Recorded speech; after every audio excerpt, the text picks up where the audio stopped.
30 second का task मुझे complete करना था, तो मैं ज़्यादा अपने ना लिप्स को ना ज़्यादा इतना रेसिप्रोकेट नहीं कर रही थी, इतना इन्वॉल्व नहीं हो रही थी उस चीज़ में।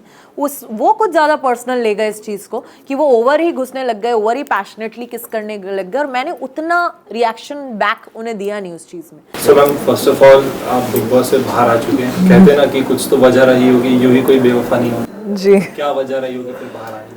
सी आई थिंक काफ़ी टारगेटेड थी मैं पहले दिन से, जो मुझे लगता है गेम खेलने का अपना 100% देने का मौका मुझे बिल्कुल नहीं मिला। बहुत कम रही हूँ इस घर में, एंड एक नैरेटिव के साथ जो मुझे प्रेजेंट कर दिया, एक सेट करके लोगों के दिमाग में कि ये बहुत ज़्यादा फेक है, ये बहुत प्रिपेयर्ड है, बहुत ओवर कॉन्फिडेंट है, बहुत कुछ चीज़ें मुझे लगता है लोगों के दिमाग में पहले ही डाल दी गई, और उसको इरेज करने का ये इतना लंबा शो है नहीं, मुझे इतना वक्त ही नहीं मिला, और इसीलिए शायद मैं आज बाहर हूँ। और दूसरा मुझे लगता है रियलिटी शो में रियल थोड़ा कम ही रहना चाहिए, और मैं काफ़ी रियल खेल गई शायद इसीलिए बाहर हूँ। जैसे आपने कहा कि आप रियल खेल गए, तो आपको क्या लगता है फिर कौन फेक खेल रहा है? मोस्टली लोग फेक खेल रहे हैं, इसीलिए वो अंदर हैं। सब एक क्लियर है कि मुझे ये ऐसे खेलना है, ये रिएक्शन शो के लिए सही दिखता है, तो वो रिएक्शन देते हैं। वो ये नहीं देते कि जो मैं रियल हूँ वो रिएक्शन जो शो में सही लगेगा, जो इस सिचुएशन में टेलीकास्ट में अच्छा दिखेगा, वो रिएक्शन देते हैं, और जो टेलीकास्ट में ज़्यादा फुटेज देगा। ये इतनी कैलकुलेशंस के साथ लोग वहाँ गेम खेल रहे हैं। सबने अपना अपना एक कैरेक्टर पकड़ा हुआ है, किसी ने एक वैम्प का, किसी ने कैसेनोवा का, किसी ने एक ज्ञानी का, एक सबने अपना कैरेक्टर प्ले कर रहे हैं, और वो कर रहे हैं। शायद मैंने अपना कैरेक्टर नहीं पकड़ा, जो मैं थी वही रही, इसीलिए मैं बाहर हूँ। कई बार ऐसा होता है कि मैम कुछ चीज़ सडनली हो जाती है और वो आइकॉनिक डायलॉग बन जाता है, आइकॉनिक हुक स्टेप बन जाता है। जी अगर आज गूगल पे सर्च करके बिग बॉस ओटीटी पे किसने किस किया तो आपका नाम आता है। जी क्या लगता है कि ये इतना बड़ा इशू बन जाएगा, आपको लगा? जी, पता नहीं क्यों कंट्रोवर्सी से मेरा पीछा छूटता ही नहीं। जहाँ कंट्रोवर्सी होती है वहाँ आकांक्षा पूरी आ ही जाती है, या कंट्रोवर्सी मेरे पीछे पीछे आ जाती है। मुझे लगा था ये शो तो बिना कंट्रोवर्सी के मैं ख़त्म करूँगी, बट जाते जाते भी एक तो हो ही गई। और मुझे जब मैं अंदर थी सच में ऐसा नहीं लगा था कि ये इतना बड़ा मुद्दा है, क्योंकि वो एक टास्क था, 30 सेकंड का टास्क था। उसके बाद बहुत कुछ हो गया रात को, उसकी बहुत ज़्यादा बातें भी नहीं हुई, वो ख़त्म हो गया, और मैंने अपना 100% दिया, मैं एक टास्क जीत गई। पर जब मैं बाहर आई तब मुझे पता चला ये किसका, और जब वीकेंड का वार हुआ, जब सर ने इतना कुछ बोला, तब मुझे पता चला क्या ये इतना बड़ा मुद्दा बन गया है।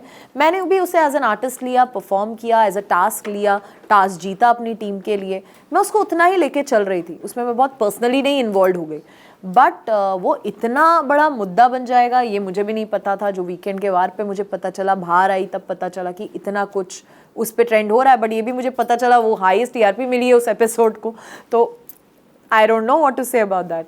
सलमान सर ने आप सभी की तरफ से माफ़ी मांगी जी जी तो उसमें क्या कहना है? जी, ये मैं भी सरप्राइज्ड हूँ कि उन्हें ऐसा करना पड़ा, कि ये शायद ये उनका टेक है। उन्होंने माफ़ी मांगी, और माफ़ी मांगी तो ठीक है, अभी उन्होंने मांगी है तो हम लोग भी मांगे, बट मुझे अभी तक इस चीज़ में कुछ गलत नहीं लगता। इसलिए जब सर ने भी मुझे बोला, मैंने सिर्फ यही बोला जो मैं बोलूँगी कि ये एक टास्क था, मैंने सिर्फ इसे एज अ टास्क लिया। एज एन आर्टिस्ट मैंने इसको एक सीन जैसा लिया, मैं को स्टार के साथ परफॉर्म कर रही हूँ, उसको उतना ही लिया बस। उससे ज़्यादा मेरे लिए एक कुछ मुद्दा नहीं रखता है, और उतना ही है मेरे लिए। बाद में फिर ऐसा कहा गया कि you are not a good kisser, और कई ऐसे हाँ, उस पे क्या कहना है? डेफिनेटली मैं कोई पर्सनल, मेरे वो बॉयफ्रेंड नहीं है या लवर नहीं है जिन्हें मैं किस कर रही हूँ। मुझे उसमें किस का परफॉर्मेंस नहीं देना, या मेरा डायरेक्टर नहीं है जिसने मुझे मेरी सीरीज़ पे बोला है कि आकांक्षा एक पैशनेट किस दिखनी चाहिए दोनों हीरो हीरोइन के बीच में, ऐसा कुछ नहीं है। एक टास्क था, 30 सेकंड का टास्क मुझे कंप्लीट करना था, तो मैं ज़्यादा अपने ना लिप्स को ना ज़्यादा इतना रेसिप्रोकेट नहीं कर रही थी, इतना इन्वॉल्व नहीं हो रही थी उस चीज़ में। वो कुछ ज़्यादा पर्सनल ले गए इस चीज़ को कि वो ओवर ही घुसने लग गए, ओवर ही पैशनेटली किस करने लग गए, और मैंने उतना रिएक्शन बैक उन्हें दिया नहीं उस चीज़ में। मैंने उसे सिर्फ इतना रखा कि लिप्स टच भी हो जाएंगे 30 सेकंड तो मैं टास्क जीत जाऊंगी, मैंने उतना ही रखा।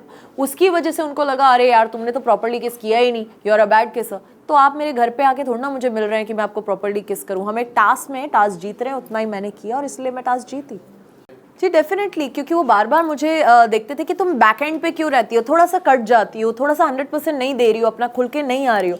क्योंकि मुझे लगता है एक रियलिटी शो में रिश्ते बनाना और इतने कम टाइम में किसी को जज करना, मैं उन्हें बाहर नहीं जानती हूँ। अंदर सब कहीं ना कहीं अपना गेम खेल रहे हैं, कैरेक्टर फॉलो कर रहे हैं, तो वहाँ मैं किसी को जज कर पाऊँ कि ये मेरे लिए एक रिश्ते में सही होगा कि नहीं, इसके साथ मैं अफेयर रखना चाहती हूँ, मैं ऐसी नहीं हूँ। मुझे वक्त लगता है। किसी के लिए एक लाइकिंग हो सकती है, बट इतना बड़ा डिसीजन लेना कि मुझे इसको डेट करना है, मुझे इसके साथ रहना, उसके लिए मुझे टाइम चाहिए, उसके लिए मुझे उस इंसान को बाहर मिलना होगा।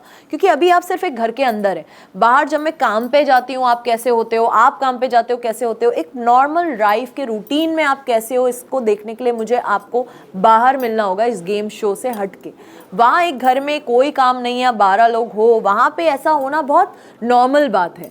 वहाँ आप मुझे उतना टाइम भी दे रहे हो, उतना अटेंशन भी दे रहे हैं, उतनी चीज़ें कर रहे हैं, बट नॉर्मली आप इंसान क्या हो ये जानने के लिए मैं उस घर में डिसीजन नहीं ले सकती। और मेरे साथ जो हुआ है, मेरे को टाइम लगता है, अब मैं बहुत केयरफुल हो गई हूँ, अब मैं अपने आप को टाइम देती हूँ, जो पहले टाइम मैंने लोगों को दिया है, तो वो टाइम अब मैं अपने आप को देती हूँ। अब बहुत प्यार करती हूँ, अपने काम को डेट कर रही हूँ और अपना 100% दे रही हूँ, और वही मैंने उनको बोला।